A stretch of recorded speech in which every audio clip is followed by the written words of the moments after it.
So high ticket sales, the way that I define it, and there's, of course, anybody could put a label on what does high ticket sales mean. But to me, it means you're selling something over $1,000. Okay. And usually it is something that is a transformational offer. So it's helping somebody either increase their health, increase their relationship quality, increase the convenience in their life, increase their money in abundance, remove something very painful from their life. So a high ticket sale, it has to be not just what we call like a commodity. So it's not just a dollars per hour thing. It's not a, massage that you buy one time that you're going to compare to other massage therapists, the price, that kind of thing. High ticket can apply to anything that's over $1,000, right? But I usually work with service-based business owners. So almost always it is a coaching offer, a teaching opportunity, a retreat, an event, a conference, a mastermind, a group coaching program, things like that.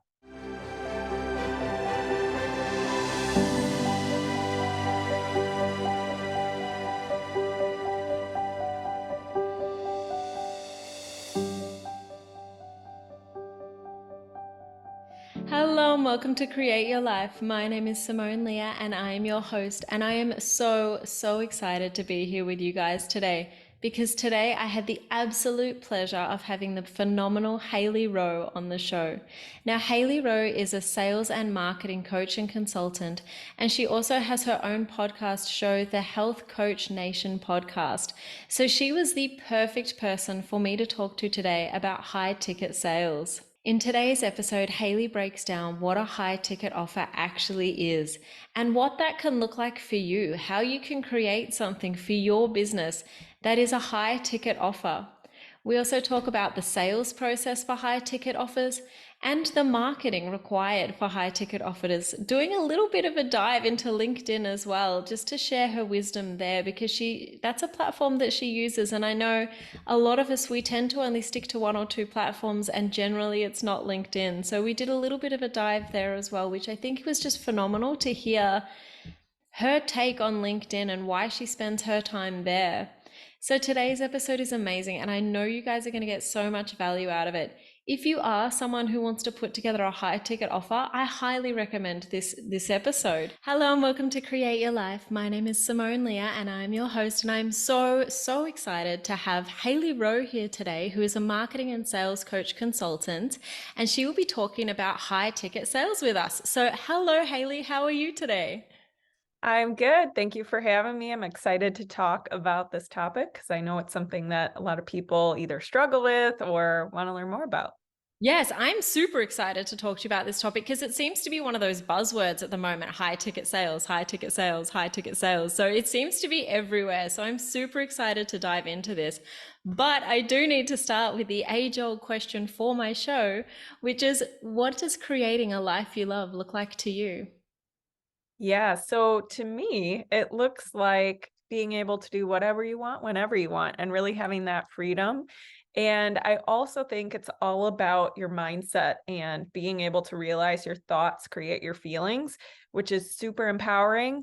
And it is a lot of responsibility because you realize you're responsible for your actions and your results and your feelings, but it really also puts you into power. So to me, having the ability to manage our mind and ability to create our lifestyle is like the best thing ever. So I would say that's my definition. Yes, I love that. I love that. And I love the enthusiasm you have about creating a life that you love, because a lot of people are like, oh, there's so much responsibility in knowing that it's all on you and it's your ability to create that life. And you're just like, it's my ability to create my life. And I love that because that's how I feel about it too. And I think we're so blessed to have that ability to create whatever it is we want to create for ourselves. So I really appreciate that answer. And thank you so much for sharing. Thank you. So, high ticket sales. Where do we even start? We've heard the buzzwords on this. What does that look like? If you could even just give a basic overview just for the audience who might have heard the words but don't really understand what it even is. Yeah. So high ticket sales, the way that I define it, and there's, of course, anybody could put a label on what does high ticket sales mean?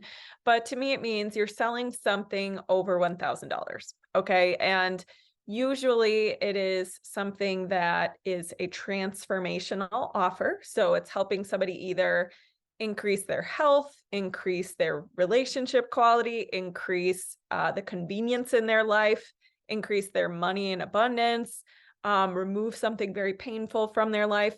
So a high ticket sale, it has to be not just what we call like a commodity. So it's not just a dollars per hour thing. It's not a, massage that you buy one time that you're going to compare to other massage therapists, the price, that kind of thing.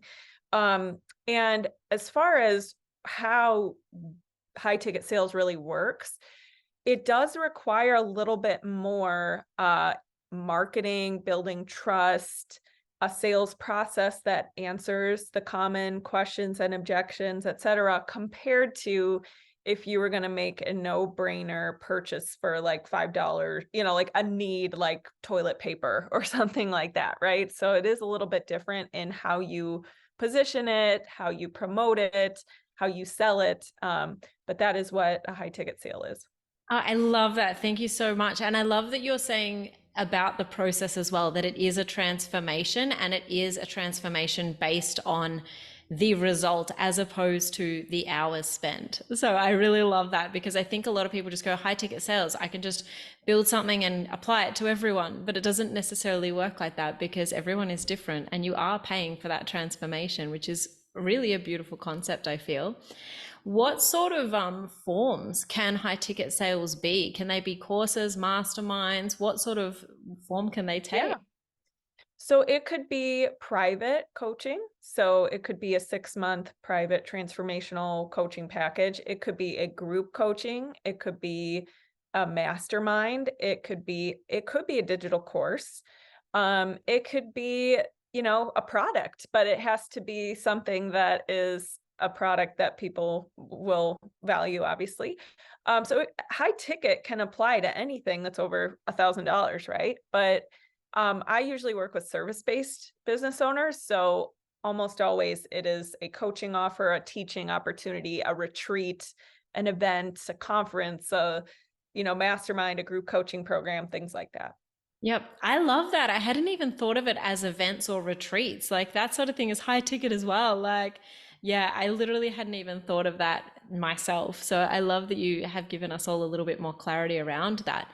If someone was looking to start in selling a high ticket product, say they've just been doing their $100 an hour, whatever they have been doing, whether that's business coaching or consulting or,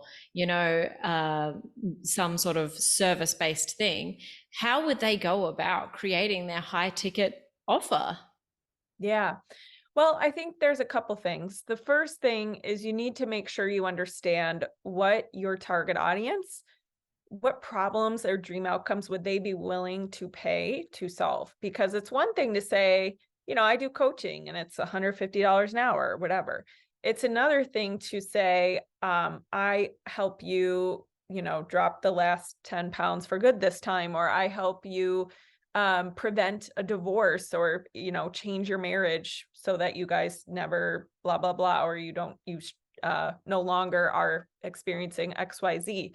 So it has to be something that is tied to the so what of why somebody would hire you, right? A lot of times we just think, oh, we pick something very vague as well. Like we'll just say, oh, get healthier. I'm a health coach, or, have more balance in your life. I'm a life coach, right?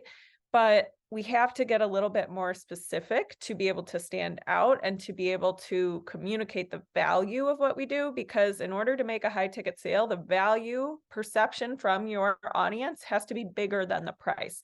If they see the price is just like, holy moly, that's $3,000 for what, right? Then they're not going to buy it. So I think that's the first step, is to find out. Now, if you've already gotten proof of concept because you've been working with clients on an hourly rate and you hear in your sessions what they're hiring you for, that's great. And you can start to incorporate that into a framework or a big offer that's a high ticket offer. The second thing I would say is when you're creating a high ticket offer, it isn't just what's included. So it's not here's the number of sessions it includes, here's the time you get with me, here's this, this, and this. Yes, that's part of your high ticket offer. But what's more important is, what is the framework you're selling? What is the blueprint? What is the solution you're selling, as we talked about? And making sure that you're communicating what's the before and after very specifically in your ideal client's own words. And then on the back end, thinking about, what do I need to do to, number one, make sure that this makes the process as seamless as it can be. Obviously, making a change in our life, there is going to be discomfort for the client, right? But you want to promote the destination. And in your program, you have all the little steps to get there. And you're trying to make that as organized, as streamlined, as easy, as like pain-free as possible for the client. So you have to ask, how can I remove the pain to get to the dream outcome? How can I help them do it faster than if they were doing it by themselves? And how can I decrease, as we said, so decrease the time delay, increase the dream offer or dream outcome. And then you're going to need social proof, of course, to also help the offer sell. So if you have past clients who've been successful with your method, or you want to do a test group the first time around before you officially launch and raise the price or whatever, that could be a good idea as well. Yeah, beautiful. I love these. I really, really, really can't wait to jump into like asking you, how do you market this? Because these are some brilliant ideas here by having that social proof and testing it and that sort of thing.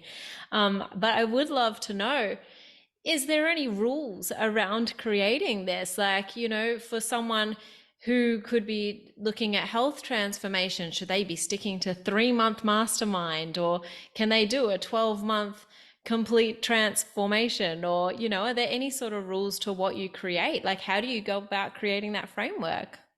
Yeah. Well, I think there's a couple things. You do want to look at the market that you're serving, and you want to make sure that they have purchasing power. So it's going to be hard to create a high ticket health coaching package for a teenager in high school, right? Because it's like, A, do they really care about their health at that point? Are they facing any consequences for their health? Usually no. They're usually like young and spry and don't need that, right? And then number two, they don't have money. Their parents would have to pay for it. So you're going to have to do all the marketing to the parents, right? So you do want to think about, there is a rule. I mean, there's not a rule, but it would be easier for yourself to sell your high ticket package if you pick a market who can pay for your services. That's number one.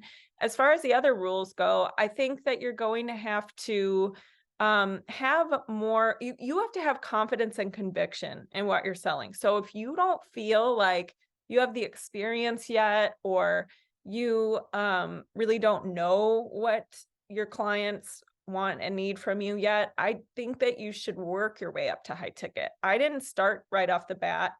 I mean, I did start high ticket for private coaching, but that was because I had already had a lot of experience in the field, working in the startup world and business development and marketing.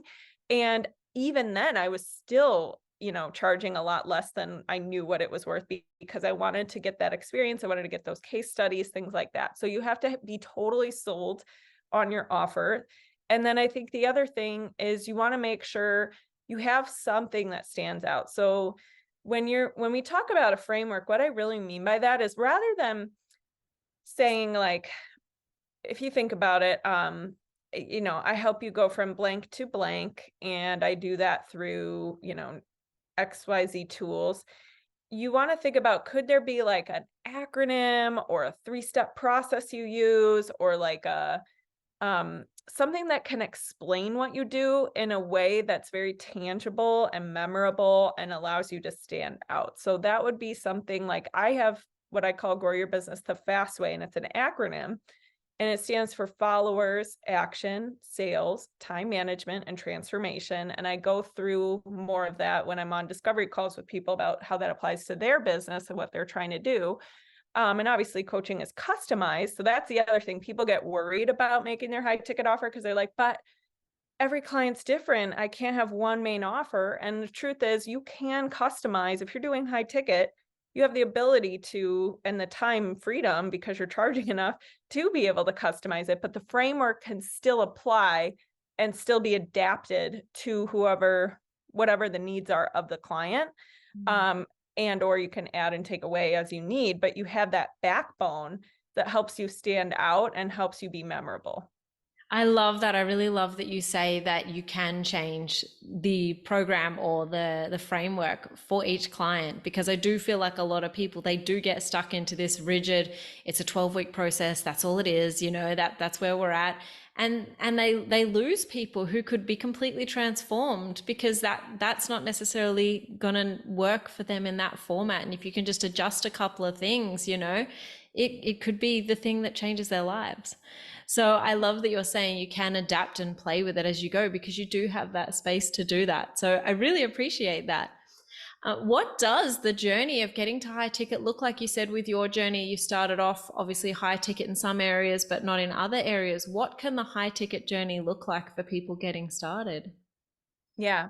Well, if you're in a service-based business where you're working with clients, maybe one-on-one or something like that, I do think that starting one-on-one will give you the information you need to create a scalable high ticket offer. So in other words, when you work with people privately, you're going to hear what they want and need. You're probably going to be answering the same questions over and over again from different clients. You might even create some materials to help certain clients that you can reuse in a future offer. So I recommend starting there, because then you're going to know, if I am going to scale this, if I am going to have a group mastermind or even a 3-day retreat and break this down for somebody or whatever, you can use everything you've already created and have a better understanding and know what people actually want and need, and turn that into a group program or a course or a mastermind or whatever. But that's how I did it. So I was making a lot of workbooks and things like that for my clients when I was working with them privately. And then my very first group program, I did a test group and I did charge for that. And it was, I think it was like $2,100 or something. Like, it was pretty low cost given what they were getting. And we did the whole test group. I gave them the materials in an order and a structure. Um, what you don't realize is people love the community part. That's not even your doing. It's just the value that they get from others in the community. And then from there, I was like, okay, now I can see how this can flow and I can turn this into a recurring program and that kind of thing. And then what happens after that is you have so much material that you get to make a course, or take a chunk of it and make it a course, or you take a worksheet you have from one module and make it an email lead magnet or a freebie to get people into your email list or whatever. So, and then you also have so many topics you can cover on podcasts, in speaking in summits and things like that, because you just have this library you've created. And so that's how it works, at least in my field and with a lot of the people who I work with. But if you're, confused or you're feeling a little stuck with all this, feel free to reach out and I can answer your personal questions. I love that. Thank you so much. And I love that you do touch on that you do build that library, because I think a lot of people, they do worry they're going to get stuck in that content wheel and run out of things to say and all of that sort of stuff. Whereas I feel like for me, when I think about having a framework, it's almost like having that container to put water into, it's like there's just this beautiful thing that holds you. And I think that that's so beautiful that you mentioned that, and that it does give you so much more freedom and so many more things to talk about and so much more content to use. So I really appreciate that. And I think a common misconception about content is, well, for my program to be valuable, it needs more materials, more workbooks, more stuff.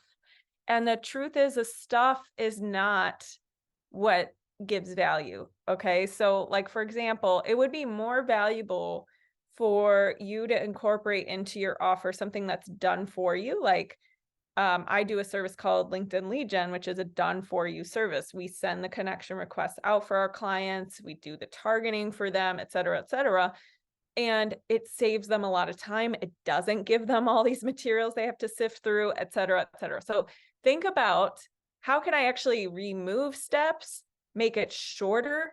Because even though you think, like, if you go to the dentist and the dentist is like, okay, I need to do this like surgery on your tooth and it's going to, take 2 hours and I'm going to use all these tools and we're going to use the highest tech tools on your teeth. And by the end, you're going to be fixed. But then you go to another dentist and they're like, okay, this will take me 20 minutes. I know how to do this. Like, they don't, you don't need to know all the details. They just do it, right? Mhm. Which one is more valuable to you? The one where you had to sit there for 2 hours and hear about all the tools and like, right? So I think we have this common misconception that I need more stuff for it to be more worthy, and that is not always the case. Sometimes it's a case in that you want to have support materials that simplify or explain something, but usually for most people, it's not about adding more stuff and fluff. I love that. I love that so, so, so much. And I love that you're saying about taking out the steps, because as a business owner, the more steps you have, the more you have to do. So if you can offer something that takes away a couple of those steps and makes your client's life easier, that is literally so valuable. Like, that is like hands down. What are you paying for? You're paying for your time back, you know? So Yeah. that's phenomenal right there. And I love that, because I do feel like a lot of people get caught up on, oh, if I just add like 35 workbooks and also like this and this and this and this, then it's worth heaps, when really all you could do is add one done for you service and it's worth like 10 times more than that, because you've saved the business owner or your client that time. So I literally love that. Like, that is, guys, write that down. I would love to ask, if you do create a high ticket offer, how are you advertising that? How are you getting clients to that offer? Yeah. So usually there is a couple of steps when it comes to selling a high ticket offer. One is you have to connect with your ideal client. And so you have to pick what platform or what method are you going to choose to do that. And depending on who your niche is, what has worked in the past, what you can stick with consistently that's realistic for you, things like that. And I usually recommend starting with organic if you've never done ads before, because to sell your first couple of offers organically, you're going to know better what works and be able to amplify that first. But anyways, you have to pick what that is for you. And it's different. I'm not going to say a general one for everybody, but I will say, if you're in the high ticket field, I'm a huge fan of LinkedIn because the purchasing power of people on that platform is higher. It's a networking platform.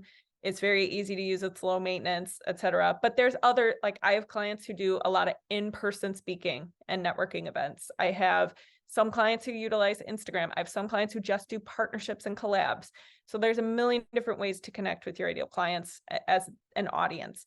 The second step is to engage them. So you have to ask a question, or you have to find out and make sure, like, see who among your audience will be interested in what you do. So that usually is done through your content, or it's done through you hosting a webinar or something like that and promoting it on social media. So you have to decide, how am I going to engage these people and see who among my audience wants to raise their hand that they're interested in the results I provide.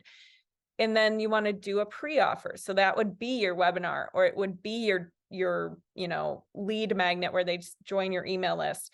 And then they get the follow-up sales process. So that would either be an invite to a discovery call, or on your webinar, you might sell your high ticket offer. But if something's high ticket, if you're new, I usually recommend having a call with the person to see if they're a fit, to hear what their needs are, etc. And eventually, sure, you could create a whole funnel that is very comprehensive and addresses all the questions and, tries to not have a call with you. But for most, I will say it will convert better if you will do the call, right? So that's typically like the process. Now, among that, there's a lot of intricacies, but that is how my clients in the past have sold their high ticket offers. I literally love that. And what I love is that I'm going to use the word framework again. I feel like we've said this a lot though, but the framework that you gave of, your lead generation and then work your way up to the high ticket. I love that you're saying that you can apply that to whichever place your audience is. So Mhm. if your target audience is on LinkedIn, you can still use that same strategy to find them. If they're Yeah. on TikTok, it's still the same strategy. So I really love that because it allows people that freedom to go with the platform that actually appeals to them. I would Yeah. love to take a quick segue into LinkedIn because I don't think many people really utilize it that much. How have you found in just finding the right people and engaging with them? Is LinkedIn a platform you need to be on 50 times a day? Like, No. TikTok, you need to post 5 times a day or whatever it is to Yeah. grow your account. Like, what does even working on LinkedIn look like? Just a little quick segue for people who are interested. Yeah, I'll definitely talk about that. One thing I want to quickly add though is when you are going through the high ticket sales process, you want to make sure that you and your process are shifting beliefs. So when I mentioned like doing a webinar or doing a freebie, you do want to give value up front and give wins up front because that's how you build trust and you're going to stand out when you give the most value, right? But the other thing is making sure you write down what are all the beliefs getting in the way of this person making this investment in themselves. And usually it has something to do with themselves and believing in themselves, has something to do with their environment, like time, or I don't know, my spouse doesn't support me, or my job is too busy for me to make room for this or whatever. And then usually the product misinformation, like they don't understand fully what they're getting or whatever. So those are like the 3 top reasons. And so you want to help shift those beliefs and explain away those concerns in your high ticket marketing. Now, LinkedIn. So no, LinkedIn, you do not have to be on it multiple times a day. LinkedIn is a networking platform. So people expect networking, partnering, collab chats, you know, things like that. And it is also a platform that I find is less busy and people don't just go on it for entertainment. So Facebook and Instagram, people go on, sometimes they just want to watch funny memes. They don't want to hear from you, or reels, I should say. Um, so on LinkedIn though, you can target certain types of professionals or your ideal type of partner or podcast hosts or places where maybe you want to speak, like give a guest talk or a corporate wellness talk because of the targeting tool available, Sales Navigator. And the other thing with that is you can send up to 800 connection requests a month using that. And that's what we do for clients. And then we build relationships on LinkedIn. So everybody has seen LinkedIn gone wrong, meaning you've seen where people send you these long, like sales pitchy messages. And that's not what I'm saying. But what I am saying is take the initiative to connect with somebody. That's like what we call a connection request on LinkedIn. And then from there, do what we talked about in the second step of those 4 basics that I shared with you, engage. So ask them a question. Would you be open to collaborating? Would you be open to connecting?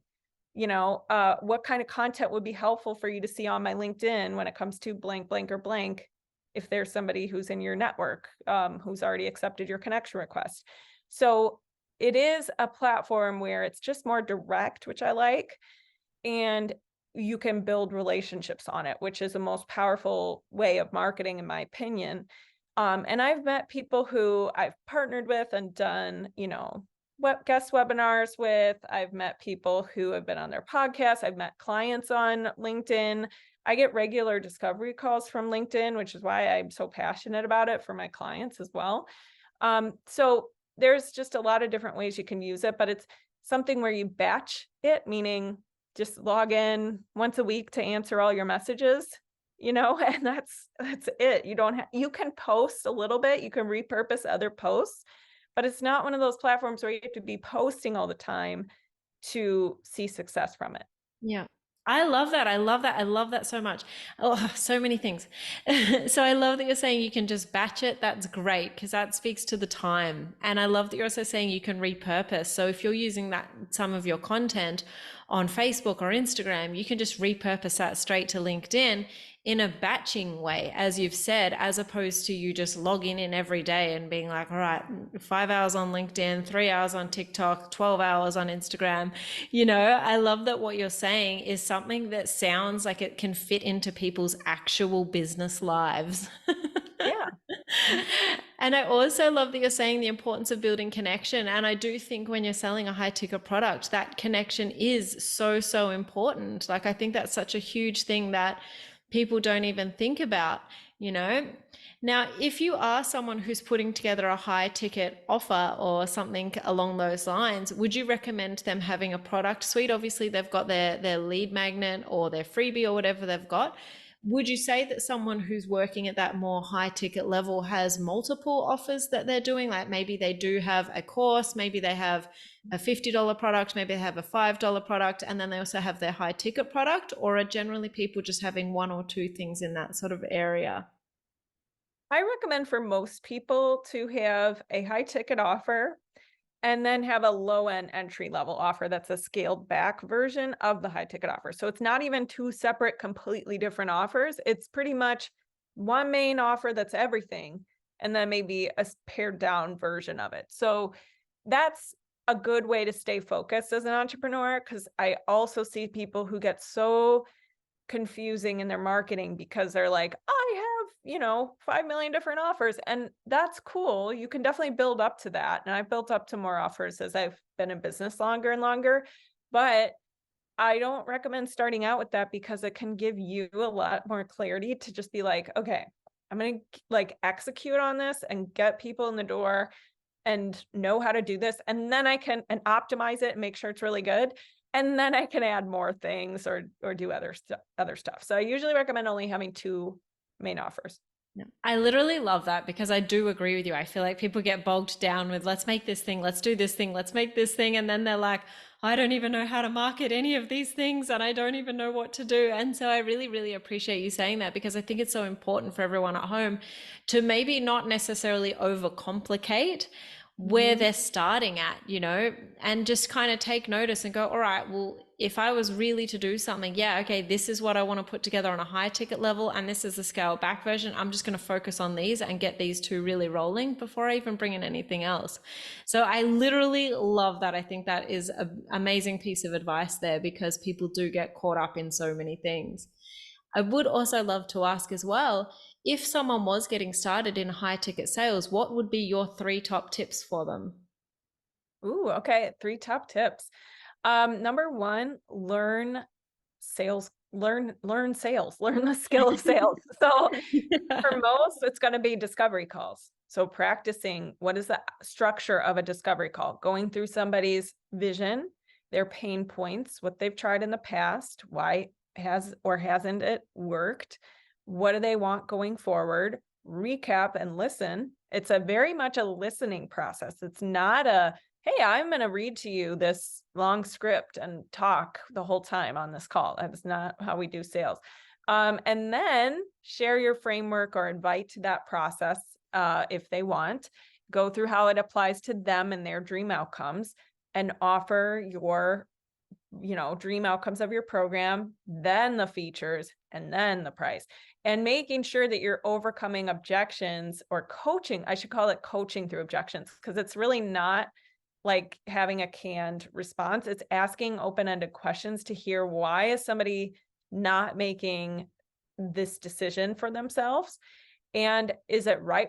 Is it the right decision for them to not do it, or is it the right decision for them to do it? And helping them figure that out with powerful questions, and also not like pointing out where they maybe have blind spots or maybe where they feel limited or whatever, right?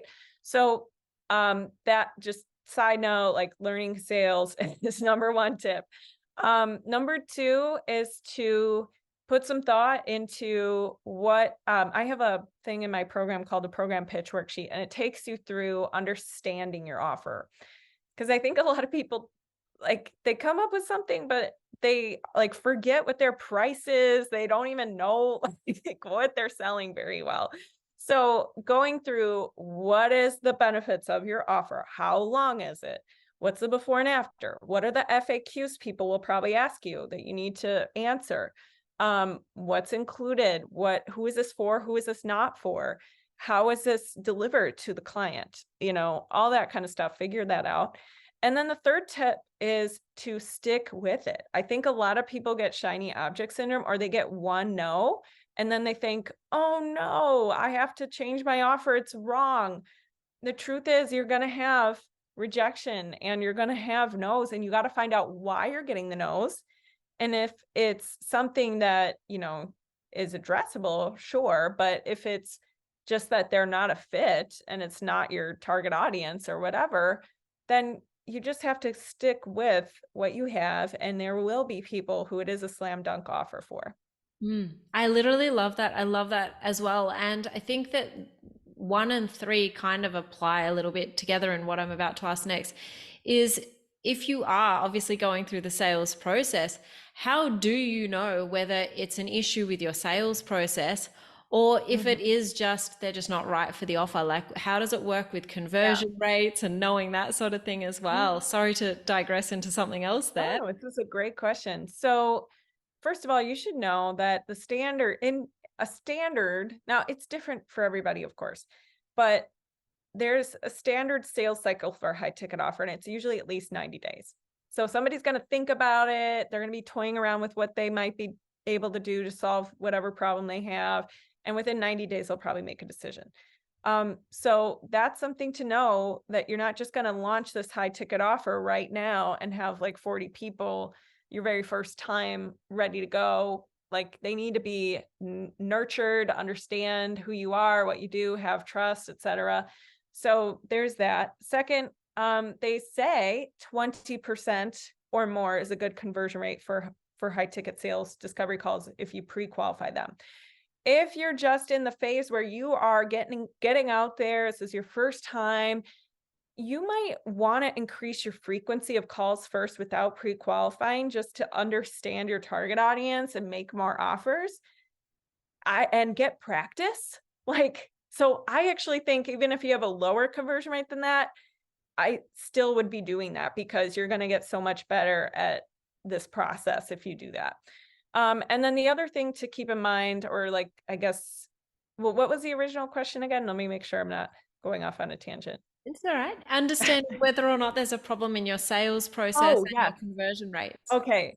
So if the objection or reason why somebody didn't buy is because they say it's too expensive, that they need to still look at their other options, that they are worried that this isn't going to solve their problem. So if it's a product objection or a objection to you as their service provider, then it means it's a problem with your sales process. If it is an objection that's like, example, I've had somebody, this I guess would be an objection to the service provider, but I had somebody who said, I really want to work with somebody who is a male. I'm like, okay, I can't, Yeah. I can't overcome that objection that we're just not a fit, right? Or I've had somebody say, I really want somebody who incorporates Christian teachings into every one of their lessons. And I'm like, all right, I don't do that. Not that I have a problem with that, but that's not me, right? Yes. So I think that there are sometimes just where it's like, okay, you are looking for a different product. Or sometimes, now, usually this is something you can coach on if you're a coach.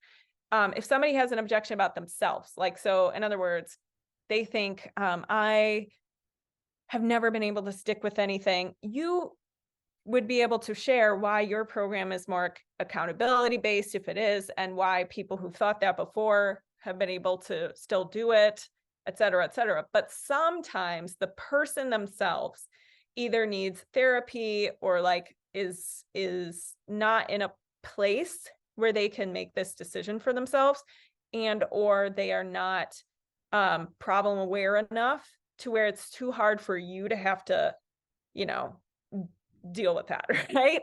So it's most of the time, I will say, it's probably a problem with your sales process. However, there are times where the person is just looking for a completely different product, Yeah. or the person has their own challenges they need to, work on before they feel ready for an investment like yours. Yeah. I love that. Thank you so much for going into more detail there. And even knowing the number as well, just to go back to that of 22%. So knowing that if you don't convert 50% of people, that's normal. Like that's not you. There's nothing, there might not be anything wrong. Yes, take the time to look at your sales process. Yes, take the time to actually evaluate all of the calls and see what's going on.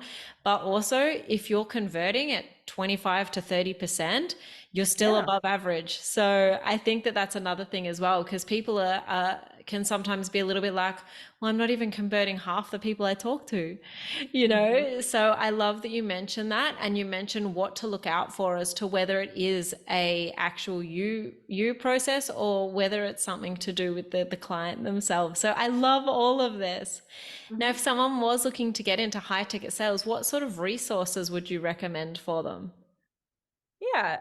So a couple things. One, I have a free, well, two free gifts. One is my client attraction class, which goes through the four basics of client attraction, how to, create your offer and put it out there to the world. So that's haileyrowe.com/client hyphen attraction. And then I also have what I call my superhero sales journal, which gives you a daily prompt to help you build sales confidence. And that's haileyrowe.com/sales hyphen journal.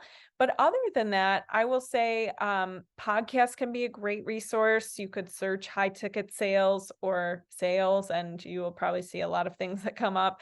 I'm a big fan of, now, I should preface this. I do not agree with everything he says at all. And I think a lot of his methods are not going to align with people who listen to this podcast, but I will say some of his frameworks I think are good. And that's Grant Cardone. Oh, yep. Um, and also Alex Hormozy, who I love. So those would be my top tips. I love that. I love that. And I do think it's important to mention that you don't have to necessarily agree with everything that a person says to still get phenomenal value out of their content, So I think that that also comes down to just having that discernment in looking at something and going, well, can I get value from this? Yes, I can. Can I get value from every part of it? Well, maybe I'll leave a little bit behind. So I love that you shared those resources. I think that's Yeah. amazing. So thank you so much. And where can people find you? Yeah, so I have the Health Coach Nation podcast for coaches who want to grow their business. I have the Marketing Hub Facebook group, facebook.com/group/the Marketing Hub group, and then HaileyRowe.com. And I'm on Instagram, Hailey_Rowe, and it's HAILEYROWE. And then, yeah, HaileyRowe.com. I think I already said that though. I love that. Thank you. Thank you so much. I will obviously be linking to all of these things in the show notes, guys. So don't worry, you'll be able to find Hailey and connect with her and grab a hold of those free products. But thank you so much, Hailey, for being here. This has been phenomenal today. I've loved this. Thank you. Me too. Great questions. And I can't wait to hear how everybody does with their high ticket sales. Feel free to reach out and let me know what you apply from this podcast. Yes, definitely reach out. Connect with Hailey. I would love to hear what you thought of the show as well, because Hailey is a phenomenal guest. And if you like listening to her, we can have her back again on a different topic. Totally fine. So yeah, definitely connect with Hailey or let me know what you thought as well. And we can make more things happen. But thank you so much for being here, Hailey. It's been amazing. Thank you.